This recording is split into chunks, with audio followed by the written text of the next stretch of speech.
Hello guys, very good morning to all of you. स्वागत है आपका स्टेट पीसीएस अड्डा 24/7 के इस यूट्यूब चैनल पर। और मेरा नाम है दीपेश कौशिक और सुबह के बज चुके हैं 9, जहां हम बात करते हैं जीएस और करंट अफेयर के कुछ इंपॉर्टेंट क्वेश्चंस की, क्योंकि ये चल रही है हमारी 10,000 एमसीक्यूज की सीरीज, जिसमें सुबह 9 बजे हम बात करते हैं कुछ स्पेशल जीएस और इसके साथ साथ में करंट अफेयर के क्वेश्चंस की।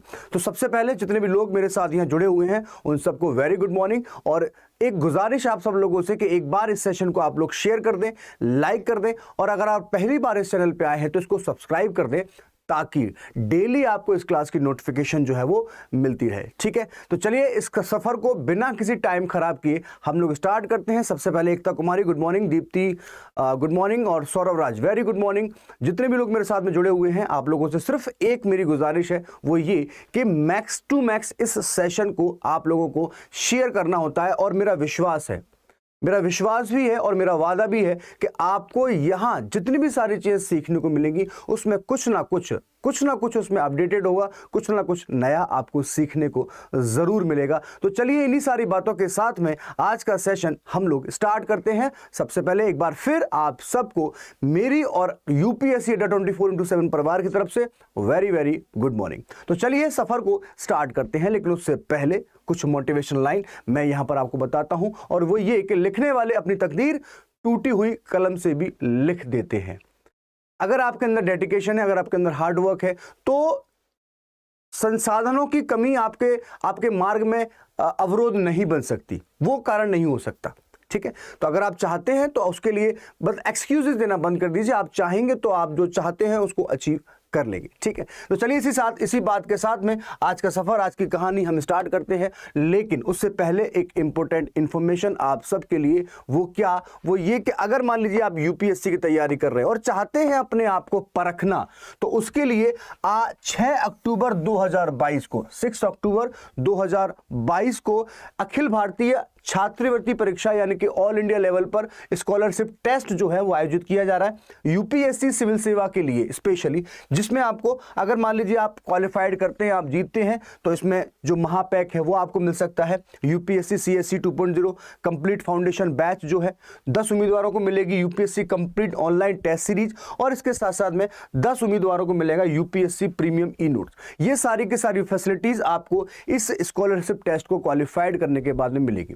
इस पर रजिस्टर करने के लिए आप अड्डा 24/7 की वेबसाइट पे जाएंगे, वहां लिंक है, उस पर क्लिक करेंगे, और उसके बाद में डिटेल भरने के बाद में आप यहां पर अपना जो रजिस्ट्रेशन है वो कर सकते हैं। ठीक है, तो ये एक दूसरी इंपॉर्टेंट इंफॉर्मेशन थी जिसको आप यहां पर यूज कर सकते हैं। ठीक है गाइस, चलिए अब क्वेश्चंस जनरल स्टडीज के हैं, हिस्ट्री है, पॉलिटी है, ज्योग्राफी है, इकोनॉमी है, करंट अफेयर है।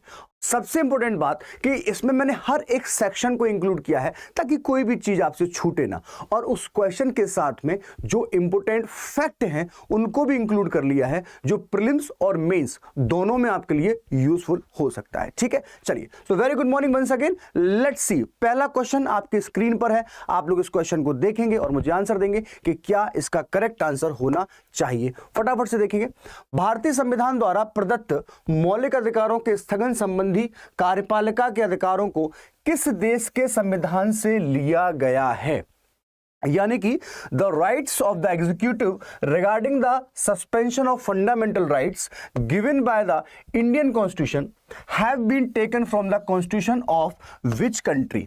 यानी कि अगर मान लीजिए आपके जो मौलिक अधिकार हैं, जो फंडामेंटल राइट्स हैं, अगर मान लीजिए उनको समाप्त करना है, उनको स्थगित करना है, तो ऐसे जो प्रावधान हैं वो किस देश से लिए गए हैं, ये आपको आंसर यहां पर मुझे दे देना है। पहला ऑप्शन है आपके पास में आयरलैंड, दूसरा है आपके पास में जर्मनी, तीसरा है आपके पास में अफ्रीका, और चौथा है हमारे पास में फ्रांस। इन क्वेश्चंस को देख के आप लोग मुझे यहां पर आंसर देना स्टार्ट करेंगे। ठीक है, चलिए समझते हैं। पहले सबसे पहली बात, जब भी आपसे भारतीय संविधान के बारे में बात की जाए, इंडियन कॉन्स्टिट्यूशन के बारे में बात की जाए, तो ध्यान रखिएगा कि इंडियन कॉन्स्टिट्यूशन इस विश्व का, इस दुनिया का सबसे बड़ा लिखित संविधान है, यानी कि रिटन कॉन्स्टिट्यूशन है। ठीक है, कई बार हमारे संविधान को उधार का थैला भी कहा जाता है, बैग ऑफ बैगर भी कहा जाता है। तो उस बात को हम एग्री नहीं करते। हालांकि यूपीएससी ने इस बात को पूछा है तो आपको दोनों पक्ष रखने पड़ेंगे, ठीक है। दूसरा पॉइंट तो ये, अब क्या पूछा गया है कि भाई मौलिक अधिकारों के स्थगन, यानी कि जो आपके फंडामेंटल राइट्स है उनको क्या किया जाता है, सस्पेंड किया जा सकता है, ठीक है। ये प्रावधान हमने कहां से लिए और ये पावर किसके पास में है, कार्यपालिका के पास में। आप लोग जानते हैं कि संसद जो है वो इस प्रकार के प्रावधानों को बनाती है। तो अगर मान लीजिए आपके मूल अधिकारों को कम किया जाए यहां पर, तो ध्यान रखिएगा आपका जो करेक्ट आंसर हो जाएगा वो क्या हो जाएगा, correct answer will be Germany, यानी कि बी इसका करेक्ट आंसर हो जाएगा। क्यों हो जाएगा ये मैं आपको बताता हूं। आपने सुना होगा वीमर संविधान, वीमर संविधान की चर्चा यहां पर की गई थी। यानी कि जब देश में आपातकालीन परिस्थितियां जब बन जाती हैं, उस परिस्थिति में, उस कंडीशन में आपके मूल अधिकारों का हनन किया जा सकता है, उनको कम किया जा सकता है। अनुच्छेद 20 और 21 को छोड़ के, आर्टिकल 20 और 21 को छोड़ के आपके जितने मूल अधिकार हैं उनका हनन किया जा सकता है इन इमरजेंसी कंडीशन, ठीक है। तो आपातकालीन परिस्थितियों में जो आपके मूल अधिकार हैं उनको भी स्थगित किया जा सकता है। और ये जो प्रोविजन लिया गया है ये कहां से लिया गया है, जर्मनी से लिया गया है, ठीक है। मुझे नहीं पता कि आप लोगों ने किस प्रकार से साउथ अफ्रीका की चर्चा यहां पर की, क्योंकि साउथ अफ्रीका से हमने लिया है भारतीय संविधान में संशोधन करने की जो प्रक्रिया है उसको हमने कहां से लिया है, साउथ अफ्रीका से। पहली बात तो ये। दूसरी बात, आयरलैंड से आपको पता है डीपीएसपी की बात की गई है, ठीक है। दक्षिण अफ्रीका से हमने संविधान संशोधन की बात की है और फ्रांस से हमने कुछ इंपोर्टेंट पॉइंट है, जैसे रिपब्लिक वर्ड जो है वो हमने कहां से लिया है, वो हमने फ्रांस से लिया है। तो ये एक इंपोर्टेंट पॉइंट है जिसको आपको यहां पर याद रखना है, ठीक है। बात क्लियर है, याद रखिएगा सी यहां पर ऑप्शन नहीं होगा, B will be the right answer. Clear, चलिए नेक्स्ट क्वेश्चन। अगली बात यहां पर इसको पढ़ेंगे और मुझे आंसर देंगे। भारत के संविधान की प्रस्तावना में प्रतिस्थापित स्वतंत्रता, समानता और भाईचारे के आदर्शों की प्रेरणा कहां से मिली थी? It means where did the inspiration for the ideals of liberty, equality and fraternity enshrined in the preamble of the Constitution of India come from? यानी कहां से इसको शामिल किया गया है, कैसे इसको शामिल किया गया है, यह पॉइंट आपसे पूछा गया है, ठीक है। फ्रांस की क्रांति, रूस की क्रांति, अमेरिका स्वतंत्रता संग्राम और संयुक्त राष्ट्र का घोषणा पत्र। जल्दी से इस क्वेश्चन को पढ़ेंगे और आंसर देने की कोशिश करेंगे कि क्या इसका करेक्ट आंसर जो है वो होना चाहिए, ठीक है। पहली बात, स्वतंत्रता, समानता और बंधुत्व की बात यहां पर की गई है, ठीक है। अगर मैं एक क्वेश्चन यहां पर और थोड़ा सा अपडेट करके आपसे पूछूं और आपसे अगर यह पूछा जाए कि भारतीय संविधान में कितने प्रकार की स्वतंत्रता आपको दी गई है, तो आपका क्वेश्चन क्या, आपका आंसर क्या होगा, पहली बात। दूसरी बात, अगर मान लीजिए आपसे पूछूं यहां पर कि भारतीय संविधान में आपको कितने प्रकार की समानता दी गई है, तो आपका जो आंसर होना चाहिए वो क्या हो जाएगा, ठीक है। ऐसे क्वेश्चंस आपके अपडेटेड होना चाहिए, आपको पता होना चाहिए, क्योंकि हम भले ही हम स्टेट पीसीएस की तैयारी कर रहे हैं और मेंस की तैयारी कर रहे हैं, लेकिन प्रीलिम्स में भी आपके जो कंसेप्ट होते हैं वो आपको यूज आते हैं, वो आपके प्रयोग में आ सकते हैं। इसीलिए ऐसे प्रश्नों को बाकायदा आप कंप्लीट तैयार करें ताकि कोई भी प्रश्न आपसे गलत ना हो, ठीक है। तो आप लोग मुझे आंसर देंगे यहां पर फटाफट से कि भारतीय संविधान में कितने प्रकार की स्वतंत्रता है और कितने प्रकार की समानता आपको दी गई है। अब बात करते हैं यहां पर इस ऑप्शंस की।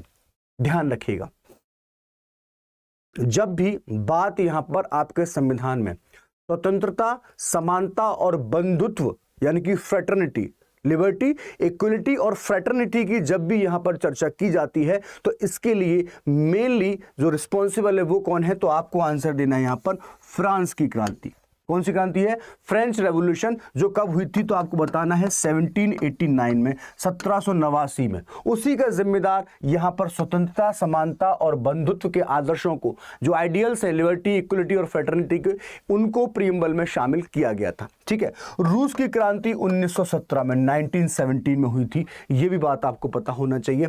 1776 में आपका जो अमेरिका था ये आजाद हो गया था, यह पॉइंट भी आपको पता होना चाहिए। यहां से भी आपसे क्वेश्चन जो हो सकता है वो पूछा जा सकता है, ठीक है। क्लियर यहां तक की बात? तो ध्यान रखिएगा, आपके संविधान में आपको 5 प्रकार की स्वतंत्रता दी गई है। 5 प्रकार की स्वतंत्रता दी गई है और 2 प्रकार की आपको समानता दी गई है। यह भी पॉइंट आपको पता होना चाहिए था, यह भी पॉइंट आपको पता होना चाहिए था। ठीक है, क्लियर है दीप्ति? ये जो सोशल, इकोनॉमिक और पॉलिटिकल आपने बताया है, ये आपके जस्टिस है। 3 प्रकार का जस्टिस आपको मिला है। ठीक है, जस्टिस 3 प्रकार का है, जो इक्वलिटी है वो 2 प्रकार की है और जो लिबर्टी है वो 5 प्रकार की है। ये बात आपको भी यहां पर ध्यान रखना है। ऐसे क्वेश्चन आप लोगों से गलत नहीं होने चाहिए। It is mandatory to all of you. Clear है? चलिए, क्वेश्चन समझ में आ रहा है? क्वेश्चन समझ में आ गया हो? अगर कोई डाउट है, कोई क्वेश्चन है तो आप मुझसे पूछ सकते हैं। ठीक है, सुनिए जरा। लघु और कुटीर उद्योग इसलिए महत्वपूर्ण है क्योंकि, है ना, small and cottage industries are important because क्यों? सुनिए जरा। वे बहुतों को रोजगार प्रदान करते हैं, वे प्रारंभिक हैं, उनका प्रबंधन करना आसान है या सरकार उनकी सहायता करती है। क्या इसमें से इसका करेक्ट आंसर जो है वो होना चाहिए? ठीक है, क्लियर है? चलिए अब बात करते हैं यहां पर स्पेशली इस पॉइंट की। आपने एक टर्म सुना होगा यहां पर, सिडबी, है ना, सिडबी। इसका मतलब क्या होता है? SIDBI stands for small industries development bank of India. ठीक है, SIDBI small industries development bank of India.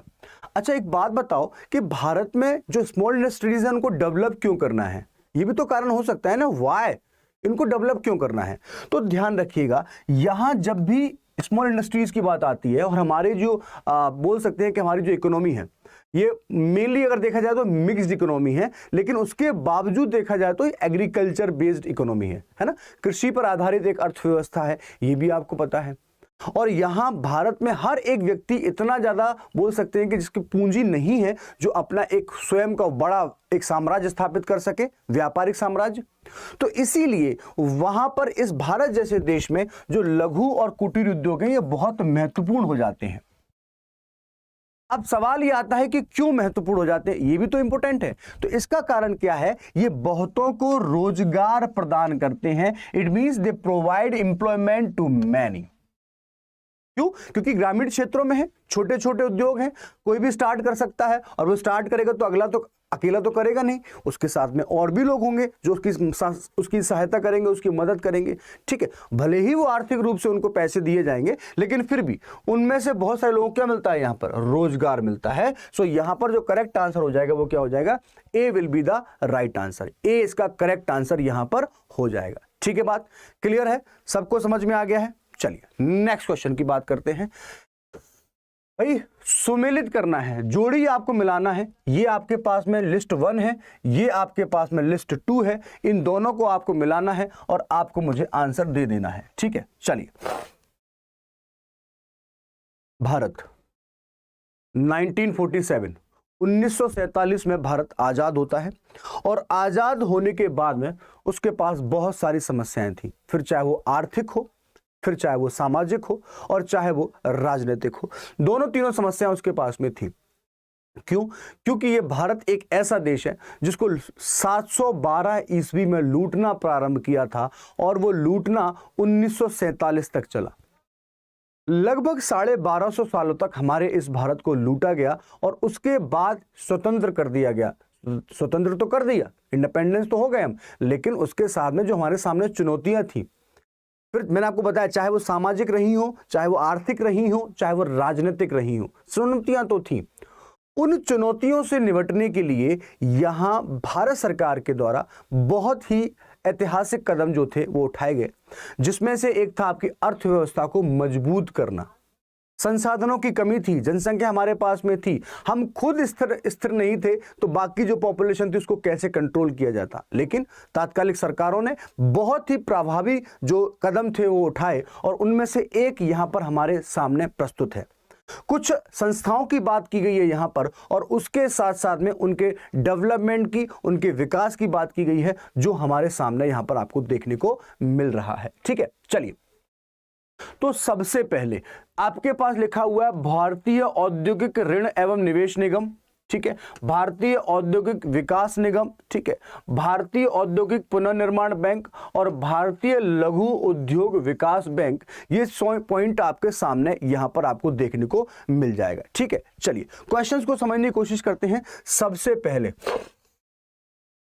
IDBI की बात कर ले तो भाई सी का आंसर जो हो जाएगा वो हो जाएगा 1964। ठीक है, सी का आंसर क्या हो जाएगा 1964 की यहां पर बात की जा रही है। ठीक है, आईसीआईसीआई सॉरी बी का आंसर जो हो जाएगा क्या हो जाएगा 1 हो जाएगा। ठीक है, तो बी का आंसर 1 है, यानी कि ये वाला पॉइंट जो है वो सही हो जाएगा। और जैसे ही यहां पर बी का 1 हुआ, बाकी के सारे जो थे वो अपने आप सेटल डाउन हो गए, यानी कि जो आपका आईसीआईसीआई है वो कब हो जाएगा, यहां पर बता रहे हैं 1955। उसके बाद में दूसरा जो ऑप्शन है सी का क्या हो जाएगा, तो बता देंगे आप 1971 की बात की गई है। और उसके बाद में डी का जो है वो क्या हो जाएगा 3 हो जाएगा। ये पॉइंट आपको यहां पर ध्यान रखना है। So B will be the right answer, B इसका करेक्ट आंसर यहां पर हो जाएगा। क्लियर है बात, समझ में बात आ गई आपको? वेल डन, दीप्ति का आंसर सही है, बी इसका करेक्ट आंसर हो जाएगा। अगला क्वेश्चन देखें, सनराइज इंडस्ट्री से आप क्या समझते हैं? What is meant by the sunrise industry? ठीक है, इसको समझने की कोशिश करते हैं। सुनिए जरा, प्रकाश से संबंधित लेंस उद्योग, वे उद्योग जिनमें उत्पादन में सूर्य के प्रकाश का प्रयोग किया जाता है। ठीक है, वे उद्योग जिनमें सौर ऊर्जा का उपयोग किया जाता है। और दूसरा, कंप्यूटर, दूरसंचार तथा माइक्रो इलेक्ट्रॉनिक्स उद्योग जो होते हैं उनको यहां पर सनराइज इंडस्ट्री बोला जाता है। तो आप लोगों को मुझे बताना है कि इसका करेक्ट आंसर जो है वो क्या हो जाएगा। ठीक है, समझते हैं जरा। जब भी आपकी भारतीय अर्थव्यवस्था की बात की जाए तो भारतीय अर्थव्यवस्था में स्पेशली हम 3 प्रकार के जो क्षेत्र होते हैं उनको शामिल करते हैं, यानी कि प्राथमिक क्षेत्र की बात की जाती है, द्वितीय क्षेत्र की बात की जाती है और तृतीय क्षेत्रों की बात की जाती है। It means primary, secondary and tertiary जो एरियाज हैं उनकी बात यहां पर चर्चा जो है वो की जाती है। उसके बाद में कुछ इंपोर्टेंट पॉइंट जो आपको यहां पर देखने हैं कि जो इन क्षेत्रों में से ही कुछ अपडेटेड एरियाज होते हैं। जैसे अगर मान लीजिए आपसे यहां पर सनराइज इंडस्ट्री की बात की गई है, ठीक है, यानी कि सूर्योदय उद्योग की बात यहां पर की गई है, तो जो सर्विस सेक्टर है, जो हॉस्पिटलिटी है, उसमें जितने भी एरियाज होते हैं उनको शामिल किया जाता है किसमें, सनराइज इंडस्ट्री में।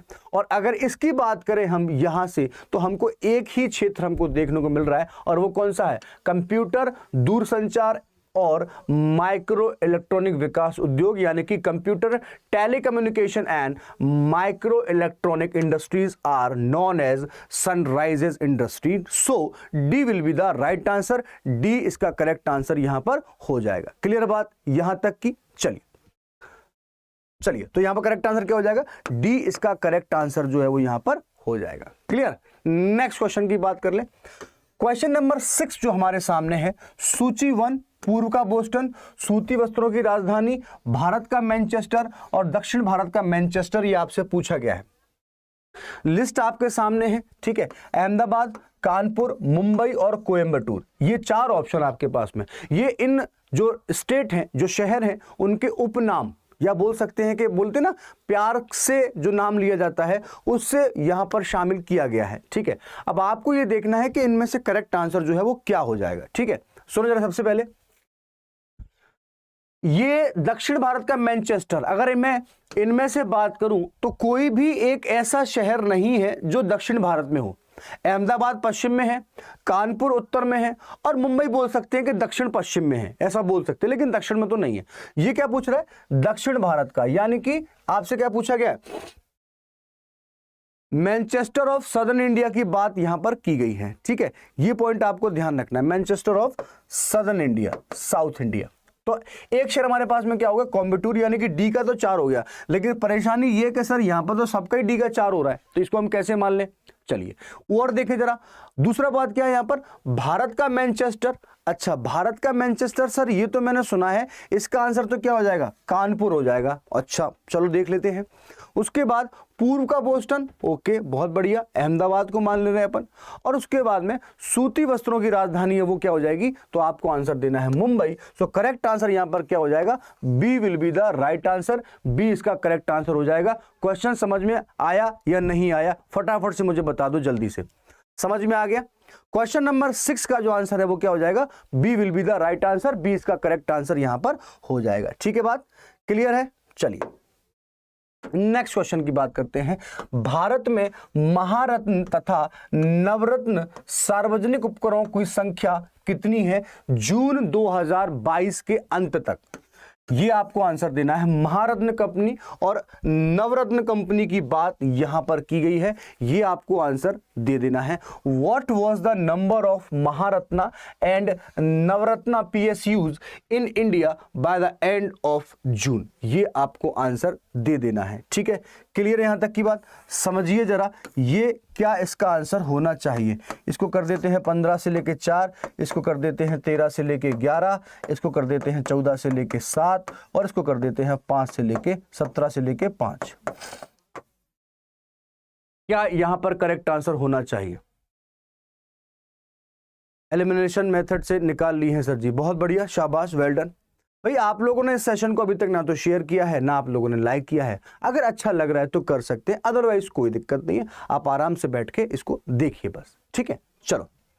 हाँ भाई, सबसे पहली बात, PSUs होते क्या है? इनको बोलते हैं पब्लिक सेक्टर यूनिट्स, यानी कि सार्वजनिक क्षेत्र के जो उपक्रम होते हैं उनको PSUs बोला जाता है। और स्पेशली कुछ ऐसी कंपनीज होती हैं जिनको उनके बोल सकते हैं कि ट्रांजैक्शन के बेसिस पे उनको महारत्न और नवरत्न का दर्जा जो है वो दिया जाता है। अगर हम बात करें वर्तमान में भारत में ऐसे क्वेश्चन की अगर मान लीजिए आपसे पूछा जाता है तो ध्यान रखिएगा, आपके भारत में जो महारत्न कंपनियों की संख्या है वो कितनी है, तो आपको आंसर देना है 13, और नवरत्न संख्याओं की संख्या कितनी है तो आपको देना है यहाँ पर आंसर। ठीक है, क्लियर है? ऐसे क्वेश्चन ये भी आपसे पूछे जा सकते हैं, इस बात का आपको यहां पर ध्यान रखना है। ठीक है, नेक्स्ट क्वेश्चन की देखें। मध्य प्रदेश में पीथमपुर किसके लिए जाना जाता है? It means Pithampur in Madhya Pradesh is known for, ठीक है, कागज, जूट, ऑटोमोबाइल या एल्युमिनियम। मध्य प्रदेश की अगर बात की जाए, मध्य प्रदेश यानी कि भारत का हृदय प्रदेश जिसे कहते हैं, मध्य प्रदेश जिसे हम टाइगर स्टेट के नाम से जानते हैं, मध्य प्रदेश जिसे हम सोया प्रदेश के नाम से जानते हैं, मध्य प्रदेश जिसे हम नदियों का मायका के नाम से भी जानते हैं। तो ये भी पॉइंट आपको पता होना चाहिए। यहां पूछा गया पीथमपुर जो है वो क्यों फेमस है, ये आपको आंसर देना है। तो पहली बात तो आप जान जाइए कि यहां पर ये किस जिले में है, तो आपको आंसर देना है धार जिले में। कौन से जिले में? धार जिले में। और धार जिले में एक नदी बहती है जिसका नाम है माही। कौन सी नदी है ये? माही नदी है, जो कर्क रेखा को 2 बार काटती है। कर्क रेखा को 2 बार काटती है, ये पॉइंट आपको पता होना चाहिए। ठीक है, अब पीथमपुर की यहां पर बात की जा रही है, स्पेशली चर्चा यहां पर की जाए तो इसको हम सूखा बंदरगाह के नाम से भी जानते हैं। क्या? ड्राई पोर्ट के नाम से भी इसको जानते हैं। ये भी एग्जाम में क्वेश्चन पूछा गया है, MPPSC ने स्पेशली इसको पूछा है। ठीक है, दूसरी बात, जब भी आपसे यहां पर चर्चा पीथमपुर की जाए तो ध्यान रखिएगा, इसको हम बोलते हैं ऑटोमोबाइल सेक्टर के लिए। किसके लिए? ऑटोमोबाइल सेक्टर के लिए इसको जाना जाता है। तो इसका करेक्ट आंसर यहां पर क्या हो जाएगा? C will be the right answer. C इसका करेक्ट आंसर यहां पर हो जाएगा। ठीक है, सी इसका करेक्ट आंसर जो है वो हो जाएगा। ठीक है, ऐसे क्वेश्चंस को आप हमेशा मेंशन करें, क्योंकि देखिए एक क्वेश्चन से मैं मानता हूं कि चलो ठीक है वो क्वेश्चन कवर हो गया, लेकिन उसके साथ साथ में और जो चीजें शामिल हैं अगर आप उनको भी कवर कर लेंगे, अगर आप उनको भी कवर करेंगे तो बाकी सारी चीजें ऑटोमेटिकली आपको लर्न हो जाएंगी। और अगर मान लीजिए उनमें से कोई क्वेश्चन एग्जाम में पूछा तो आप बहुत ही आसानी से उनका आंसर जो है वो दे सकते हैं। ठीक है, क्लियर है? यहां तक की बात क्लियर है? So automobile will be the right answer, C इसका करेक्ट आंसर हो जाएगा। ठीक है, क्लियर है? चलिए नेक्स्ट क्वेश्चन की बात करें। निम्नलिखित में से किसे प्रकृति का सुरक्षा वाल्व कहा जाता है? Oh my God, which of the following is called nature safety valve? तो यहां पर आपका आंसर क्या हो जाएगा? भूकंप, ओजोन, ज्वालामुखी, नदियां। What will be the right answer? इसका करेक्ट आंसर जो है वो क्या हो जाएगा? डेट्रॉइट ऑफ इंडिया कहा जाता है पीथमपुर को। बिल्कुल सही, बहुत बढ़िया, टोर्नाडो राइट आंसर है आपका। हाँ भाई, इस क्वेश्चन की बात करते हैं। प्रकृति का सुरक्षा वाल्व यानी कि नेचर्स सेफ्टी वाल्व किसे कहा जाता है? आपका आंसर बहुत ही आसान शब्दों में आप लोग इसको दे सकते हैं और आपको समझ में भी आ जाएगा क्यों कहा जाता है, ये भी इसका रीजन है। मैं आपको बताता हूं। कल मैंने आपको बताया था कि हमारी पृथ्वी पर, हमारी जो पृथ्वी होती है उसको हम क्या बोलते हैं बच्चों? उसको हम लिथोस्फीयर बोलते हैं, है ना? क्या बोलते हैं? लिथोस्फीयर। इसको हिंदी में कहा जाता है स्थल मंडल। ठीक है, और अगर मान लीजिए पृथ्वी के इंटरनल स्ट्रक्चर की बात करें तो इसको बोलते हैं हम क्या, क्रस्ट बोलते हैं, इसको क्या बोलते हैं हम, मेंटल, और इसको क्या बोलते हैं, कोर। और उसके बाद में ध्यान रखिएगा कि जो मेंटल है, जो कोर है, ये भी क्लासिफाइड होते हैं, inner core, outer core, inner mental, outer mental, है ना। उसके बीच में यहाँ पर डिसकंटिन्यूटी, कल भी मैंने आपको बताया था, मोहर डिसकंटिन्यूटी है, इसके पहले कॉर्नाट डिसकंटिन्यूटी है, उसके बाद में रैपिटी डिसकंटिन्यूटी है ना, उसके बाद में लेहमन डिसकंटिन्यूटी है। तो ये भी एग्जाम में क्वेश्चन पूछा जाता है, कल मैंने आपके साथ में डिस्कशन किया था। लेकिन यहां पर सेफ्टी वाल्व की बात की जा रही है, और मैंने आपको बताया था कि यहां पर कुछ ऐसा पदार्थ है जो तरल मात्रा में है, कुछ ऐसा पदार्थ है कि भाई जो तरल और ठोस मात्रा दोनों में मिलाकर है, कुछ बिल्कुल ठोस है, ये भी हमको पता है, ठीक है। लेकिन एक प्रक्रिया आपने देखी होगी जिसको हम किस नाम से जानते हैं, उसको हम जानते हैं वोल्केनो के नाम से। किस नाम से? वोल्केनो के नाम से यहां पर जाना जाता है। जो जब भी पृथ्वी में जो दाब जो होता है वो ज्यादा बढ़ता है तो कहीं भी जो पतली चट्टान होती है उसको तोड़ने के बाद में मैग्मा बाहर आता है। क्या आता है? मैग्मा बाहर आता है। और वही मैग्मा जब बाहर आ जाता है तो उसको क्या बोलते हैं? उसको हम लावा का रूप देते हैं। किसका रूप दे देते हैं? लावा का रूप देते हैं। और इसी प्रक्रिया को क्या कहते हैं बच्चों? यहां पर प्रकृति का सुरक्षा वाल्व यानी कि सेफ्टी वॉल्व नेचर्स कहा जाता है। तो ध्यान रखिएगा, इस बात का आपको ध्यान रखना है। C will be the right answer, C इसका करेक्ट आंसर हो जाएगा। ज्वालामुखी से संबंधित भी अगर मान लीजिए कोई क्वेश्चन आपसे पूछा जाता है उसको भी मैंने यहां पर शामिल किया है ताकि आपका कोई भी ऑप्शन जो है वो गलत ना हो, ठीक है। निम्नलिखित में से कौन सा ज्वालामुखी के उन 3 वर्गों में शामिल नहीं है जो उनके उद्भव की आवृत्ति के आधार पर वर्गीकृत किए गए हैं? ठीक है। Which one of the following is not included in the 3 classes of volcanoes that are classified on the basis of their frequency of occurrence? The first one is active volcano, the second is dormant volcano, the third one is dead volcano, and the fourth one is compound volcano. What will be the right answer? यहां पर सबसे correct answer क्या होना चाहिए? ठीक है, clear है?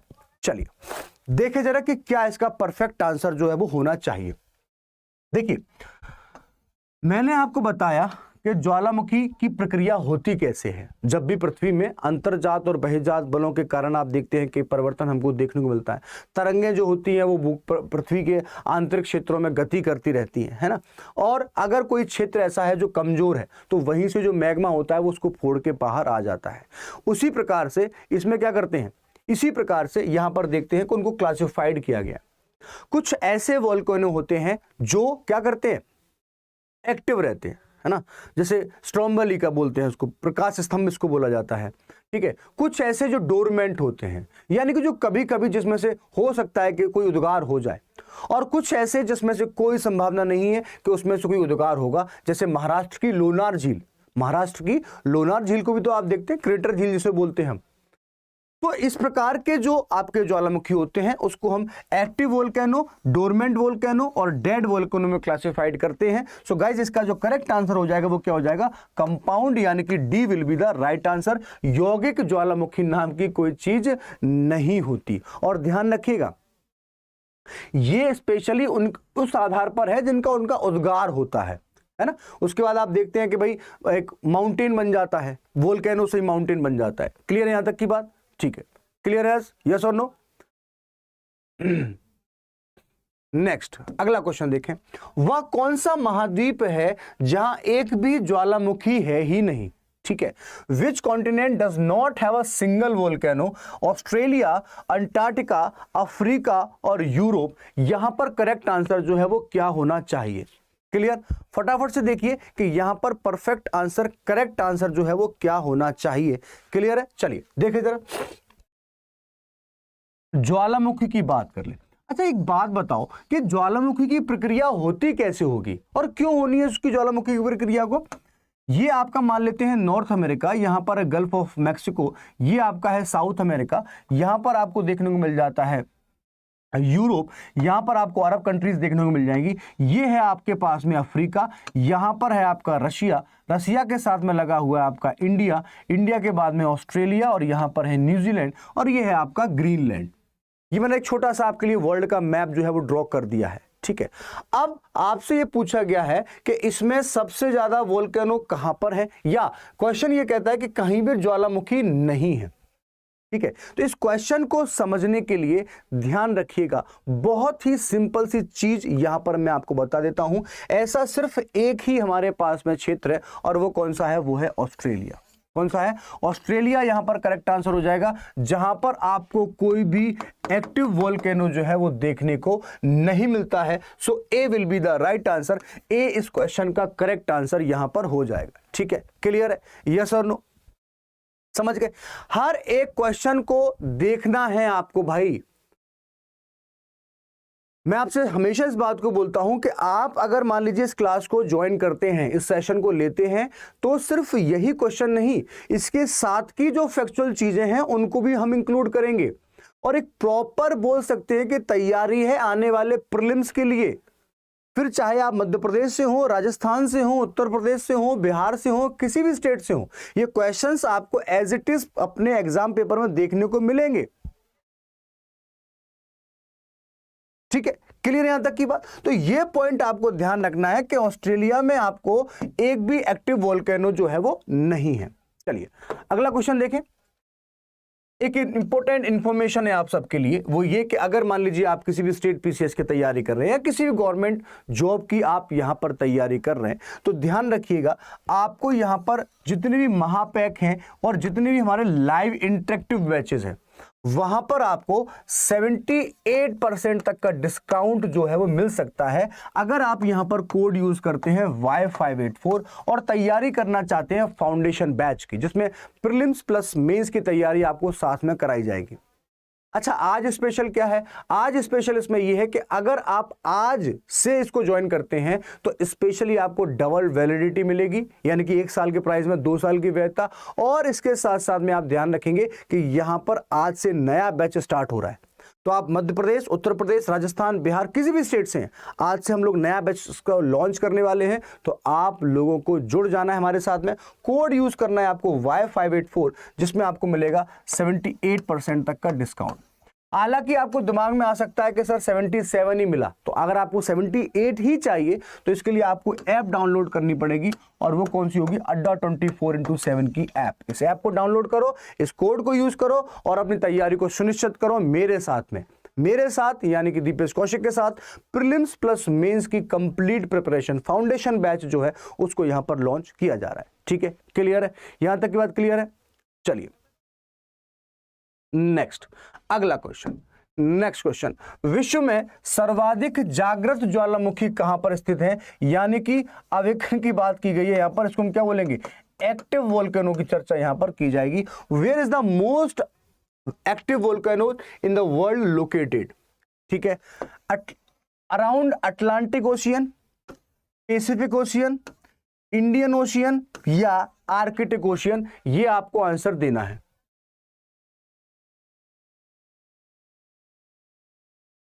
ये आपको आंसर देना है कि इसमें से करेक्ट आंसर क्या हो जाएगा। ठीक है, एक मैं आपको बता देता हूं, एक क्लू मैं आपको दे देता हूं। यहां पर बात की जाएगी किसकी, रिंग की बात की जाएगी, रिंग की बात यहां पर की जाएगी, रिंग।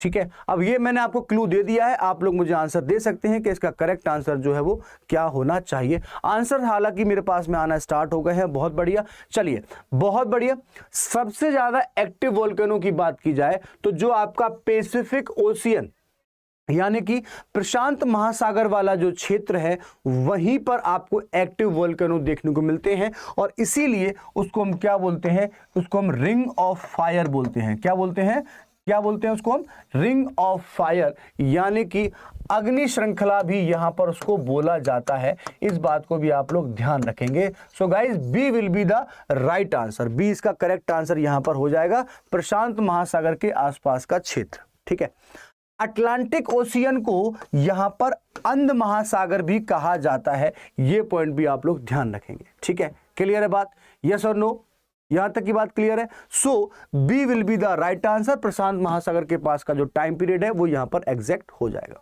ठीक है, नेक्स्ट क्वेश्चन की बात करें, क्षुद्र ग्रह जिन ग्रहों के बीच में पाए जाते हैं उनको क्या कहते, वो कौन से ग्रह हैं, ये आपको आंसर यहां पर दे देना है। ठीक है,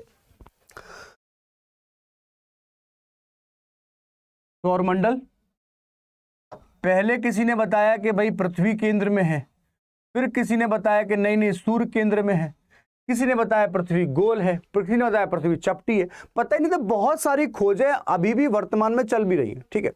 लेकिन भाई हमने मान लिया सबसे पहले कौन है हमारे पास में, सबसे पहले हमारे पास में बोल सकते हैं कि सूर्य है, ठीक है। उसके बाद में बुध, शुक्र, पृथ्वी, मंगल, बृहस्पति, शनि, अरुण, और उसके बाद में ये आ गया आपका वरुण। ये आपका पूरा सौरमंडल है, ठीक है। और सबसे पहले कौन था, तो भाई बुध था, बुध के बाद में शुक्र आ गया, शुक्र के बाद में पृथ्वी आ गई, पृथ्वी के बाद मंगल है, मंगल के बाद में बृहस्पति है, बृहस्पति के बाद में शनि है, शनि के बाद में अरुण है, और अरुण के बाद में मान लेते एक और हमारे पास में, वो क्या है, वो वरुण है। ऐसे हमने मान लिया इस बात को, ठीक है। पॉइंट है यहां तक की। अब क्या पूछा गया है कि जो एस्टेरॉइड्स हैं वो किसके बीच में पाए जाते हैं, मंगल और शुक्र, बृहस्पति और शनि, मंगल और बृहस्पति, और शनि और अरुण। इसमें से करेक्ट आंसर जो है वो क्या होना चाहिए, ये क्वेश्चन आप लोगों से पूछा गया है, ठीक है। चलिए देखिए जरा, एस्टेरॉइड सबसे पहले तो होता क्या है ये बताइए पहले, क्षुद्र ग्रह किन्हें कहते हैं। देखिए, जब भी सौरमंडल का निर्माण हुआ, उस सौरमंडल के निर्माण होने के समय ध्यान आपको इस बात का रखना है कि कुछ ऐसी चीजें थी जो ग्रह बन गए, लेकिन उसमें से कुछ पदार्थ ऐसे भी थे, कुछ कण ऐसे भी थे जो ग्रह नहीं बन पाए, और ग्रेविटेशनल फोर्स के कारण, गुरुत्वाकर्षण फोर्स के कारण वो वहां से हट भी नहीं पाए।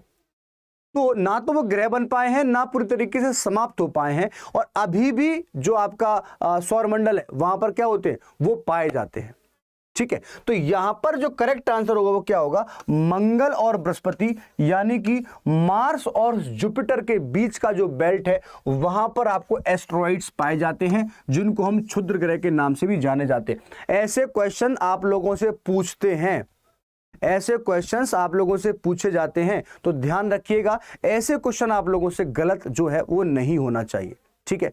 क्लियर है बात। चलिए नेक्स्ट क्वेश्चन की बात करें। नेक्स्ट क्वेश्चन, सर एक सीक्वेंस से थ्योरी करा दो डीपली प्लीज। अनुज गुर्जर, शाम को 7 बजे मेरी पॉलिटी की क्लास होती है, आप चाहे तो ज्वाइन कर सकते हैं, वहां प्रॉपर थ्योरी क्लास में आपको पढ़ा रहा हूं। इसमें हमारा टारगेट ये है कि जो प्रीलिम्स में क्वेश्चंस पूछे जाते हैं एमसीक्यूज को, उनको कवर कराएंगे हम, ताकि सारा सेक्शन जो है वो कवर हो जाए। तो आप परेशान ना होइए, अगर आप इन सारी चीज़ों को भी कवर करते हैं तो आपके प्रीलिम्स में सिलेक्शन के चांसेस ज़्यादा हो जाते हैं। उसका कारण ये है कि हम यहाँ पर बात सिर्फ इतनी सी नहीं करते कि भारत की राजधानी क्या है, उन कंसेप्ट के साथ में फोकस करते हैं ताकि बाकी सारी चीज़ें भी आपकी कवर हो जाए, ठीक है। क्लियर है। नेक्स्ट, शनि ग्रह को सर्वप्रथम किस खगोल शास्त्री ने देखा था? Which astronomer first saw the planet Saturn? Galileo, Copernicus, Ptolemy और केपलर। फटाफट से आंसर दो कि what will be the right answer. इसका करेक्ट आंसर यहां पर क्या हो जाएगा? गैलीलियो, कोपरनिकस, टोल्मी और Kepler, what will be the right answer. बहुत ही सिंपल से क्वेश्चंस आपके सामने यहां पर आ रहे हैं, लेकिन गलत अगर आपने किया तो यह बात अच्छी नहीं होगी, ठीक है। क्लियर है यार, आप लोगों ने अभी तक इस सेशन को शेयर नहीं किया, कर सकते हैं अगर अच्छा लगे तो, है ना, क्योंकि ये मेरा मोटिवेशन है। सुबह सुबह आप लोगों के लिए स्पेशली यहाँ उपस्थित होता हूँ और कोशिश ये करता हूँ कि आपको बेस्ट कंटेंट यहाँ पर दे सकूँ। तो ये थोड़ी सी जिम्मेदारी आपकी भी बनती है कि एक बार इस सेशन को शेयर किया जाए, ठीक है। चलिए देखिए जरा, शनि ग्रह की बात की गई है भाई, तो ध्यान रखना, शनि जो है, शनि को क्या कहते हैं? इसको हम रिंग प्लैनेट बोलते हैं, रिंग प्लैनेट, क्योंकि यहां पर क्या पाए जाते हैं? वलय पाए जाते हैं। क्या पाए जाते हैं? वलय पाए जाते हैं। और अपडेटेड क्वेश्चन ये कि अगर मान लीजिए आपसे पूछा जाए कि भाई सबसे ज्यादा बोल सकते हैं कि सैटेलाइट किसके पास में, सबसे ज्यादा सैटेलाइट किसके पास में, तो एक जमाना हुआ करता था जब आपका आंसर हुआ करता था क्या? जुपिटर। क्या हुआ करता था? जुपिटर। लेकिन अगर अपडेटेड टाइम में पूछा जाए तो राइट आंसर यहां पर क्या हो जाता है? उसका आंसर अब सर्टन हो जाता है, शनि के पास में सबसे ज्यादा उपग्रह है। पहली बात तो ये, ठीक है। ऐसे जैसे मंगल के पास में फोबोर और डीमोस है, ठीक है, वैसे ही जुपिटर के पास में गैनीमेड है, वैसे ही सैटर्न के पास में क्या है? शनि के पास में टाइटन है। क्या है? टाइटन है। बोलते ना शनि की दशा खराब चल रही है, यानी कि टाइम खराब चल रहा है। और टाइटन की क्या आती है, घड़ी आती है, क्या आती है, घड़ी आती है। तो इससे भी आप याद कर सकते हैं कि इसका उपग्रह क्या रहेगा, टाइटन रहेगा। ठीक है, तो ये क्वेश्चंस भी आपको इस तरीके से लर्न करना है ताकि आपको समझ में आ जाए। ठीक है, क्लियर बात।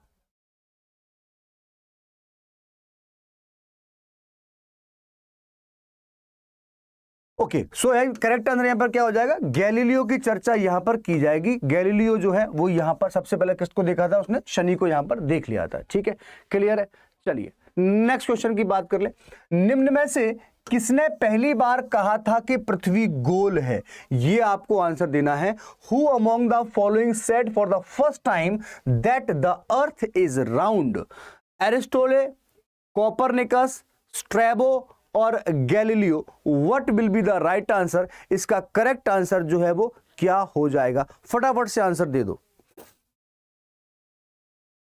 What will be the right answer, इसका करेक्ट आंसर जो है वो क्या हो जाएगा, ये मुझे बताइए। सबसे पहले किसने कहा कि पृथ्वी गोल है?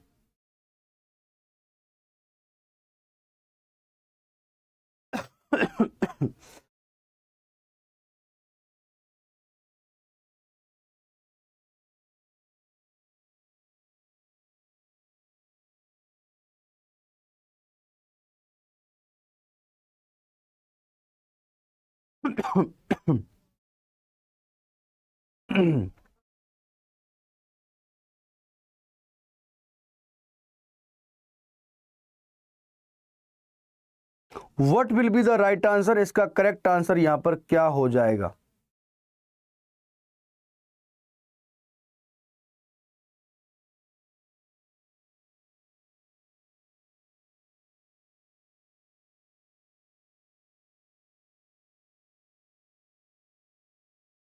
चलिए, बहुत बढ़िया, बहुत बढ़िया। ध्यान रखिएगा कि यहां पर जो केंद्र की बात यहां पर चर्चा की गई थी, तो ग्रहों की गति के नियम किसने दिए थे, केपलर ने। ठीक है, तो यहां पर जो करेक्ट आंसर हो जाएगा वो क्या हो जाएगा, B will be the right answer. हालांकि पाइथागोरस की भी चर्चा यहां पर की जाती है और उन्होंने सबसे पहले यहां पर यह बताया कि भाई जो पृथ्वी है वो गोल है। पाइथागोरस का नाम भी आपको यहां पर याद रखना है। चलिए नेक्स्ट क्वेश्चन की बात करें। जलियांवाला बाग हत्याकांड की जांच के लिए 1920 में अंग्रेजों द्वारा गठित आयोग का नाम क्या था, यह आपको आंसर देना है। Name of the commission set up by the Britishers in 1920 to probe Jallianwala Bagh massacre. तो यहां पर जो करेक्ट आंसर है वो क्या हो जाएगा, हंटर आयोग, हंटर समिति, ली कमीशन या वेस्टर समिति। What will be the right answer, 1919 की बात यहां पर चर्चा करनी है, यहां पर आपको यहां पर आंसर देना है। ठीक है, अब इस क्वेश्चन को पहले समझने की कोशिश कीजिएगा। सबसे इंपॉर्टेंट बात यहां पर क्या है कि जो जलियांवाला बाग है ये हुआ क्यों। ठीक है, तो हम लोग को पता है कि इसी टाइम पर एक एक्ट आया था जिसको हम रोलेट एक्ट के नाम से जानते हैं, है ना। काला कानून, यानी कि बिना अपील, बिना दलील, बिना वकील का कानून इसको कहा जाता है। पहली बात तो ये आप जान जाइए। दूसरी बात, अमृतसर का जलियांवाला बाग है, वहां पर वैसाखी का मेला लगा हुआ है और कुछ लोग अपने लिए यहां पर मेले में उसमें शिरकत करने आए हैं। लेकिन वही जनरल डायर के द्वारा आके असंख्य लोगों पर गोलियां दागी जाती हैं और उसमें से कई लोगों की मृत्यु हो जाती है, जिसको हम जलियांवाला बाग हत्याकांड के नाम से भी जानते हैं। और इसकी जांच के लिए 1920 में, क्योंकि ये कांड कब हुआ था तो आपको बताना है 1919 में, है ना। इसकी जांच के लिए एक 1920 में आयोग बना था जिसका नाम क्या था, आपको आंसर देना है हंटर आयोग, यानी कि हंटर कमीशन का आंसर आपको यहां पर दे देना है।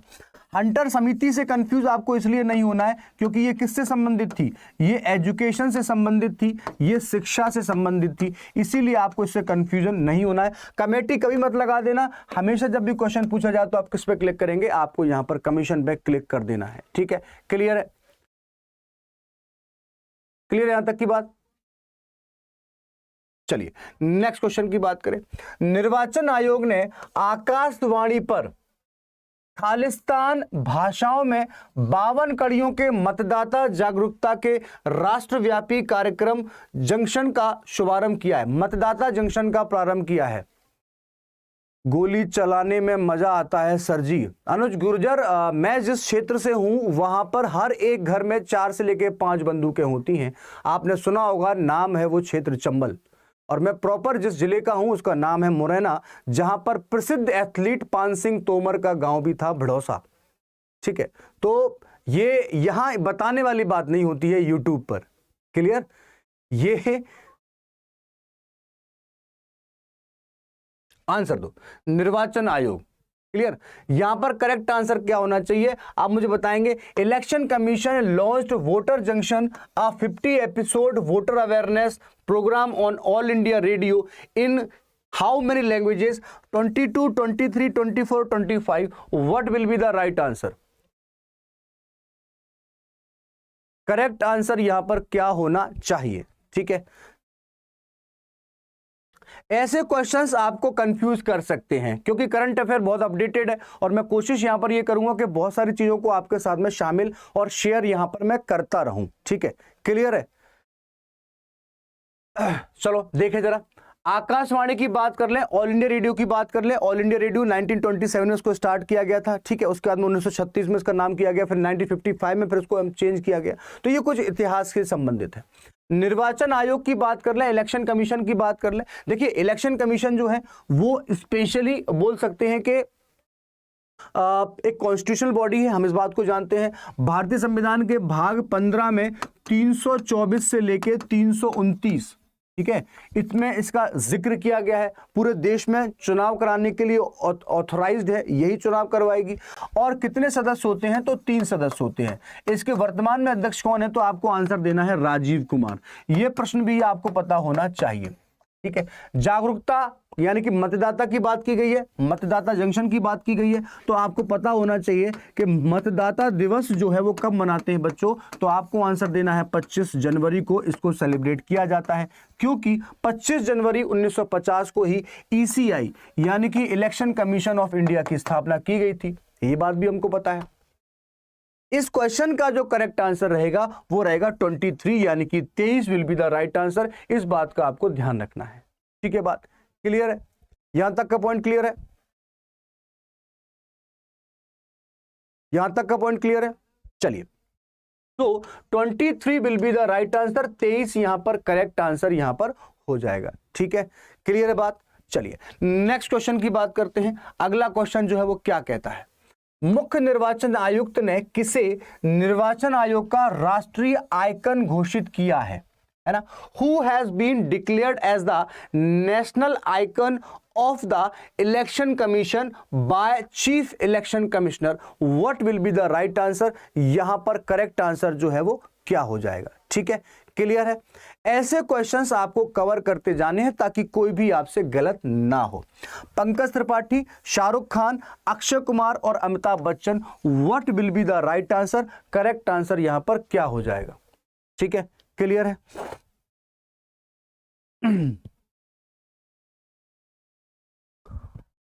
जी हां, 23 इसका करेक्ट आंसर हो जाएगा। जो भारतीय भाषा उनके साथ साथ में जो आसपास की जो क्षेत्र है उनको भी इसमें शामिल किया गया है, तो इसका करेक्ट आंसर 23 हो जाएगा। चलिए, हाँ, इस क्वेश्चन को देखें। चीफ इलेक्शन कमिश्नर यानी कि इनका नाम क्या है? फटाफट से बताओ। मैंने अभी आपको बताया था राजीव कुमार। क्या नाम था? राजीव कुमार यहां पर इसका करेक्ट आंसर हो जाएगा। ओके, क्या पूछा है? निर्वाचन आयोग का राष्ट्रीय आइकन यानी कि election commission by the chief election commissioner, national icon की बात की गई है। What will be the right answer? इस पॉइंट को आपको ध्यान रखना है। बहुत सारे लोगों ने आंसर दे दिया है लेकिन अभी भी गलत है। ठीक है, तो इसका राइट आंसर क्या हो जाएगा? Pankaj Tripathi.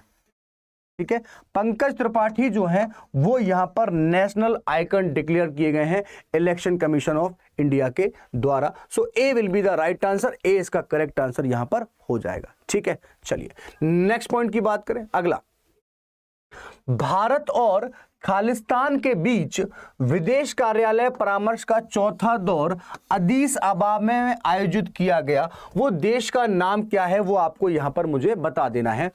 Fourth round of foreign office consultations between India and fill in the blanks was held in Addis Ababa.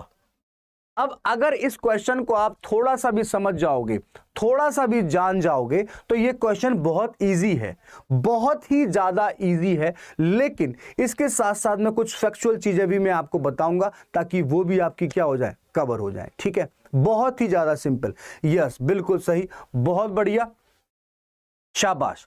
Correct answer यहां पर क्या हो जाएगा, Ethiopia will be the right answer. ये इंपोर्टेंट है यहां पर, क्यों? क्योंकि इसकी राजधानी क्या है, इसी की राजधानी क्या है, आदिस अबाबा। आदिस अबाबा यहां पर क्या हो जाएगा, इसकी राजधानी हो जाएगी। और ये फेमस क्यों है, क्योंकि यहां पर आपको क्या है, सर्वाधिक आपको कुपोषण देखने को मिलता है, कुपोषण, ठीक है, न्यूट्रिशन की कमी देखने को मिलती है। और इसीलिए भारत का इथोपिया भी कहा जाता है, भारत का इथोपिया भी कहा जाता है। किसको कहा जाता है, मध्य प्रदेश को। और मध्य प्रदेश में भी स्पेशल एक जिला है जिसका नाम क्या है, जिसका नाम है श्योपुर। क्या नाम है, श्योपुर। यहां पर भी सबसे ज्यादा आपको कुपोषण देखने को मिलता है, इसीलिए इसको भारत का इथोपिया कहा जाता है। तो राउंड देखिएगा कौन सा है, फोर्थ राउंड है, ये चौथा दौर है भारत और आदिस अबाबा यानी कि इथोपिया के बीच में। ठीक है, ध्यान रखिएगा। आदिस अबाबा कौन सा देश की बात की गई है, यानी कि यहां पर बात की गई है अफ्रीका की चर्चा यहां पर की गई है। ठीक है, केन्या क्यों इंपोर्टेंट है, क्यों इंपोर्टेंट है, क्योंकि यहीं पर आपको UNEP, United Nation Environment Programme जो है उसका हेडक्वार्टर देखने को मिलता है, केन्या की राजधानी जिसका नाम क्या है, नैरोबी। क्या नाम है, नैरोबी में आपको यूएनईपी का हेडक्वार्टर देखने को मिल जाता है। तो यह भी एक इंपॉर्टेंट क्वेश्चन है जो आपसे पूछा जा सकता है। ठीक है, नेक्स्ट क्वेश्चन, स्वीडन के स्वाते पाबो को खालिस्तान के क्षेत्र में नई खोज के लिए 2022 के नोबेल पुरस्कार से सम्मानित किया गया है। ठीक है, कौन सा है वो, मेडिसिन, इकोनॉमिक्स, फिजिक्स और chemistry. What will be the right answer, यहां पर जो करेक्ट आंसर है वो क्या हो जाएगा, ये बात आपको जाननी है। 2-3 पॉइंट मैं आपको समझा देता हूं। अगर मान लीजिए आपसे पूछा जाए कि नोबेल प्राइज का भारत में क्या महत्व है, कितने क्षेत्रों में दिया जाता है, तो ध्यान रखिएगा इसको मेडिसिन में दिया जाता है, इकोनॉमिक्स में दिया जाता है, फिजिक्स में दिया जाता है, केमिस्ट्री में दिया जाता है और इसके साथ साथ में लिटरेचर में दिया जाता है। ठीक है, साहित्य में दिया जाता है। कितनी फील्ड हो गए भाई, 1 2 3 4 5। इसके साथ साथ में साहित्य, कला यानी कि आर्ट, साहित्य, भौतिकी, चिकित्सा, फिर साहित्य, फिर भौतिकी, हाँ पीस, सॉरी आर्ट नहीं होगा यहां पर, पीस होगी यानी कि शांति के क्षेत्र में, है ना। इतने क्षेत्रों में दिया जाता है। सबसे बाद में जो स्टार्ट किया गया, कौन सा, इकोनॉमिक्स वाला स्टार्ट किया गया था, ये सबसे पहले दिए जाते हैं अल्फ्रेड नोबेल की याद में जिन्होंने डायनामाइट का आविष्कार किया था। अगर अभी वर्तमान में हम भारतीयों की बात करें तो स्पेशली 1913 से ये सफर स्टार्ट हुआ था और 2019 तक बराबर चल रहा है, जिसमें रविन्द्रनाथ टैगोर से लेके जो स्पेशली अर्थशास्त्री थे वो 2019 में उनको भी यहां पर मिला था। रविन्द्रनाथ टैगोर को 1913 में गीतांजलि के लिए मिला था और 2019 में भारतीय अर्थशास्त्री को नोबेल प्राइज मिला था। ठीक है, अगर मान लीजिए आपसे पूछा जाए सबसे ज्यादा उम्र में पाने वाला कौन था, तो गुड इनफ जो है उनको केमिस्ट्री के क्षेत्र में मिला था। सबसे कम उम्र में पूछा जाए तो मलाला यूसुफजई, जिनको 2014 में कैलाश सत्यार्थी के साथ में नोबेल प्राइज मिला था। ठीक है, क्लियर है, ये पॉइंट आपको यहां पर ध्यान रखना है। चलिए, इस क्वेश्चन का जो करेक्ट आंसर हो जाएगा वो क्या हो जाएगा, वो हो जाएगा यहां पर मेडिसिन यानी कि चिकित्सा, यहां पर करेक्ट आंसर हो जाएगा। ठीक है, अगर हम भारत की बात करें तो भारत में सबसे पहले चिकित्सा के क्षेत्र में जिस व्यक्ति को मिला उनका नाम था हरगोविंद खुराना। 1968 में जेनेटिक कोड की खोज करने के लिए उनको यहां पर मिला था। ठीक है, क्लियर है यहां तक की बात। चलिए, सो आई होप कि ये सेशन आपको समझ में आ गया होगा। देखिए, आप लोग इस टाइम पर अब मुझसे जुड़ रहे हैं जब इस क्लास का अंतिम चरण आ चुका है। आप लोगों से एक मेरी गुजारिश है, वो ये कि सुबह 9 बजे, एग्जैक्ट 9 बजे आप लोग यहां पर आ जाया करें, नोटिफाई भी कर दिया करें। बहुत ही इंटरेस्टिंग सेशन है, ये आपको विश्वास मानना पड़ेगा। विश्वास नहीं है तो एक बार फिर से देख लीजिए, बहुत सारी चीजों को मैंने यहां पर शामिल कर रखा है। ठीक है, लेट आप लोगों को नहीं होना है और हाँ, शेयर अभी भी आप इसको चाहें तो शेयर कर सकते हैं। चलिए, तो कुछ इंपॉर्टेंट इंफॉर्मेशन आपके सामने मैं हमेशा शेयर करता रहूंगा। एक नेक्स्ट क्वेश्चन आपकी स्क्रीन पर है और वो है हमारे सामने, स्वदेश में निर्मित हल्के लड़ाकू हेलीकॉप्टर जिसका नाम पता नहीं है, भारतीय वायुसेना में शामिल किया गया है।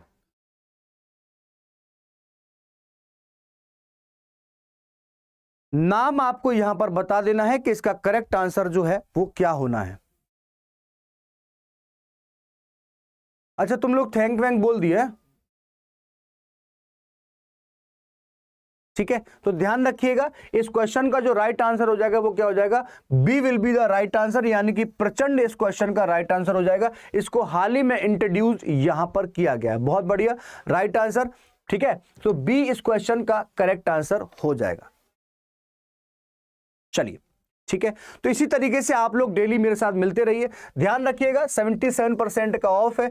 कोड आपको यूज करना है Y584। इस कोड को आप यूज करेंगे तो आपको मिलेगा 77% का डिस्काउंट जितने भी महापैक है और जितने भी लाइव बैचेस हैं अड्डा 24/7 पर। पहली बात तो ये, अगर आप 77 को 78 करना चाहते हैं तो ध्यान रखिएगा आपको ऐप डाउनलोड करनी पड़ेगी, अड्डा 24/7 की ऐप, ठीक है। नेक्स्ट क्वेश्चन, आप एमपी की तैयारी कर रहे हैं, आप हरियाणा की तैयारी कर रहे हैं और इसके साथ साथ में उत्तराखंड या बीपीएससी की तैयारी कर रहे हैं, तो इसके लिए हमने नए बैचेस को लॉन्च किया हुआ है। आप चाहें तो अड्डा 24/7 की ऐप पर जाके इन बैचेस को परचेज कर सकते हैं, डिस्काउंट ले सकते हैं। और वही वाली बात कि कोड जो आपको यूज करना है वो है Y584, जिसमें आपको मिलेगा 78% का डिस्काउंट।